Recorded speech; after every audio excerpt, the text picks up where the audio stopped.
Welcome to r/EntitledPeople, with a bit of r/EntitledParents thrown in.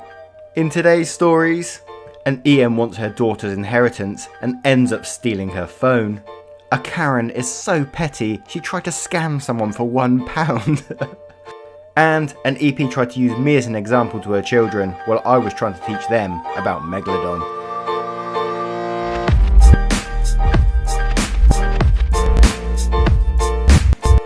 What is up, guys, and I do hope you're well. If you enjoy Reddit stories, please consider clicking that like, that subscribe button, and maybe, just maybe, even that notification bell. And with that being said, let's get straight into it. Much love, guys. Our first story is from Fluffy Woman. EM wants her daughter's inheritance and ends up stealing her phone. When I used to work warehouse, there had been this lady who constantly talked badly about her oldest child. She stated how much she disliked her and that she couldn't wait to kick her out. She had already started packing her daughter's things while she was still in high school and 17, since she wanted her to leave at exactly 18. This woman was a piece of work. One day, I overhear her talking to our co-worker how she was going to get all this new stuff, since she was going to get money from her daughter's inheritance from her daughter. Her daughter was getting it from her dad's side. Lady was divorced. When co-worker asked EM how much her daughter was planning to give her, she said it was all hers, that she was going to demand it from her daughter or else she was going to kick her out, how she had to give up so much of her life taking care of this ungrateful child, and that she deserved it all since she raised her. A week or two later, her co-worker had asked her if she'd gotten her new stuff, and she just bitches about how when she demanded the money, her daughter just pretty much told her to fuck off. And she went to live with her friend, that she couldn't believe her daughter did that to her, and she was glad that she was out of her house. She even went as far as to state that to be petty, she stole her daughter's old phone and planned on using it. Her daughter was planning on selling it, but the EM refused to give it back, and the daughter didn't want to fight her about it anymore and let her have it. The thing is that it's locked and the EM couldn't get it to work. I never did find out if she managed. She quit because she didn't feel appreciated at her job. She was a shit worker. Oh my word. Imagine having a parent like that. I know there's probably going to be a few people saying, yeah, I've got a parent just like that.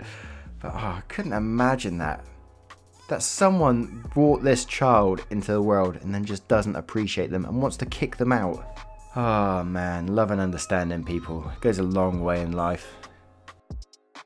We got a UK based story from T-Series Hater 69. A Karen was so petty she tried to scam me for £1.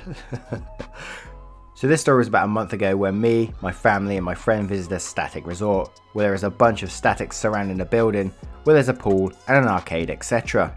I asked my dad if I could get £1 so I could play this giant claw machine, literally 3 times as big as me, and there's a little machine next to it with Karen and their child playing on it. I go to the claw machine and I accidentally dropped the £1 between my fingers and it landed next to the baby, next to the Karen. So I pick it up and played the claw machine with my friend. 30 seconds later, the Karen comes up to me and my friend with a snobby look on her face. "My son just dropped the £1 on the floor and you picked it up. Give it to him now." My friend was confused because he wasn't there when I dropped my £1. "What do you mean? I literally just dropped that £1. My mind was just filling with, why would you try and scam a kid for £1? I start laughing in her face with her 2 kids staring at her in confusion. Her face goes red raw. She drags her kid into the other section of the arcade. My family were laughing because it was so petty towards a £1 coin.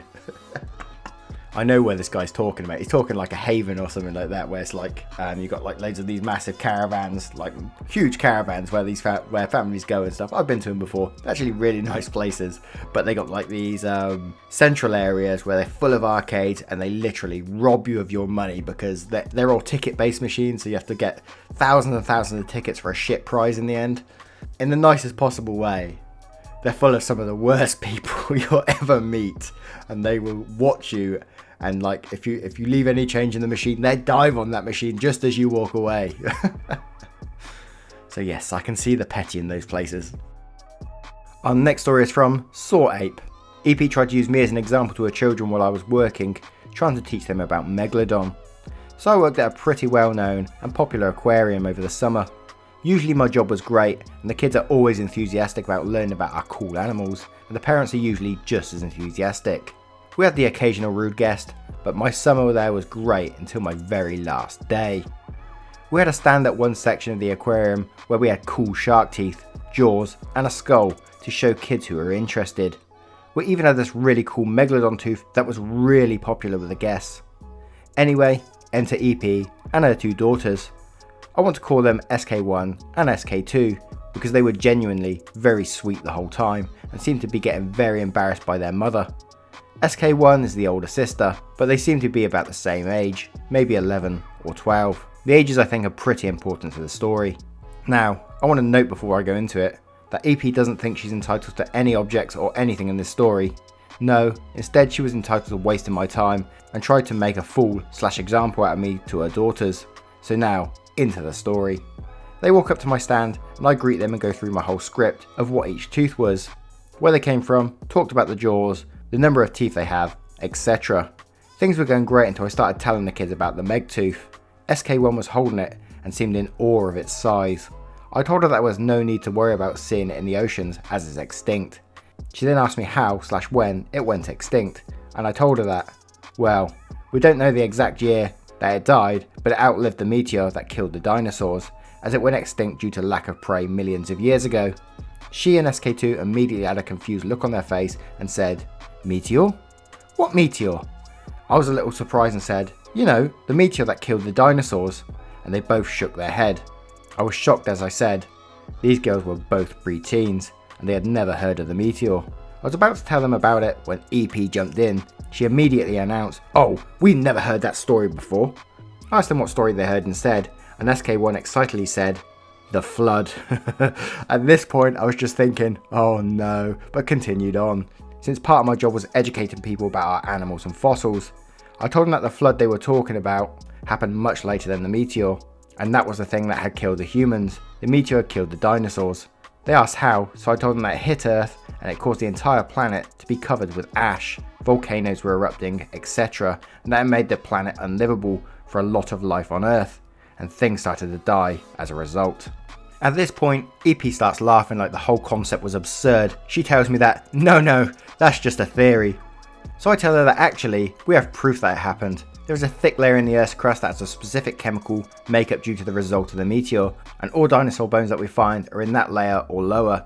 And she tells me that again, no, that is just a theory. I was pretty taken back by that comment, since I told her that she could actually dig right now and find the layer I was talking about, and that people have literally seen it with their own eyes, but somehow it's all theoretical. Whatever, I didn't want to argue with the lady since her kids were right there, and it was clear she was the type of person that couldn't be convinced because they're crazy, but she kept pushing. She said that there is scientific proof that the world is only 3,000 years old, so there couldn't have been a shark alive millions of years ago, despite her daughter literally holding a tooth from one. I told her that actually, no, there's scientific proof that it's millions of years old, and she said no, that's just a theory. Again, she told me I should educate myself and read some scientific articles on it. This is where it got even worse. I said, "Mom, I've read many scientific papers on this topic. I study biology and graduate this year. I've had to read several papers on this exact topic." The EP replied, "Well, clearly you aren't reading real papers. There's proof that Earth is only 3,000 years old. Plus, no one was alive millions of years ago to prove that it's any older than this. You're looking into the wrong stuff. You should be really looking into creationism." My blood was pretty much at boiling point because I had to contain my anger. See, I'm considered a cast member where I work, and part of my job is to keep the chipper attitude and smile a lot. So I was trying to do this while also answering this EP's crazy questions and hopefully getting through to her poor kids. So I literally start explaining carbon dating to her. I say, "I've looked in creationism, I am a confirmed Catholic and know all about the flood. You aren't telling me anything new, but that would have happened much later than the meteor, and even as a Catholic, I know that there is hard evidence that the Earth is millions of years old. We know this because we can carbon date the bones we find." She cuts me off. EP starts laughing. "That's just a theory. Everything you're saying is just a theory." I say, "No, actually it's not. I know exactly how carbon dating works, as I've had to use it in school. It's essentially a mathematical formula that tells us the age of something, because we know how long it takes for carbon to decay." Now this whole time, SK1 and 2 have been standing there with their heads down, touching all the teeth I had laid out for them. When I said this, SK1 popped her head up and said, "Oh, like they do with trees, and they can count the rings and know how old they are." I was so relieved when I heard this, because it sounded like the poor girl was listening more to me than she was to EP. So I put on the biggest smile I could and said, Kind of, it's a bit different, but it's the same concept, yeah. We can tell how old things are without being there for their whole lives, just like with trees. These animals don't have rings to count though, so we have to test them another way. The girl was smiling and nodding along and looked super excited about the concept of dinosaurs until EP cut in again, telling me how I was wrong and that once again, everything I was saying was theory. I told her that no, this was not theory. The thing she was thinking of was probably theory of evolution, which yes, is still technically a theory. Though honestly, anyone with a functioning brain and basic understanding of biology would agree that we definitely evolved into being as a species. But that was not the same thing. She just shook her head violently and started scrolling through her phone to find some of her research she said existed. She then became exasperated and turned to SK2 and said, "What was that man's website again?" Then started talking about their pastor's website, or a website I'd stumbled upon or something. I internally groaned at that one, her proof was some random website on the internet. That was the proof she was arguing against me with. A website that literally anyone can make. SK2 shrugged and immediately looked back down and continued to feel the teeth I had out. EP realised she couldn't find her proof and just said, "Well, there's proof of what I'm saying, and what you're saying has just been disproved as a theory, so again, you should look into creationism." I just gave up at that point and nodded and said, "I already have, but okay, have a nice day." As soon as she left, my stand got swarmed by a couple of new families ready to see her teeth. She had literally been giving off such an aura that it caused other people to stay away from the stand. It was ridiculous. Thankfully, the family that came over, the dad had a Jurassic Park shirt on, so at least gave me some relief. I just really hope that those girls go to college for biology or something, or at least learn about these things in high school. Right now, I just feel bad for them, and I'm so angry at EP for keeping something so big from her children. I can't imagine what other things those poor girls have never heard of. And I get that in the US we have religious freedom, but making your kids so ignorant of huge facts and sheltering them to this point should honestly be viewed as child abuse. Oh my word! It's like you say though, those girls sound so sweet and innocent and so keen to learn, and then holding things like that. I'm not going to get into a religious debate on the matter because there's going to be two sides to this, whatever we say. But that is absolutely crazy. Those poor kids.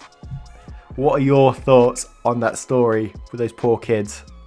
Anyway guys, thank you very much for being here today. It's really super appreciated. If you did enjoy these stories, please consider hitting that like, that subscribe button, that notification bell. And with that being said, I will see you possibly in the next one, if you turn up of course. Much love guys, take care now, goodbye.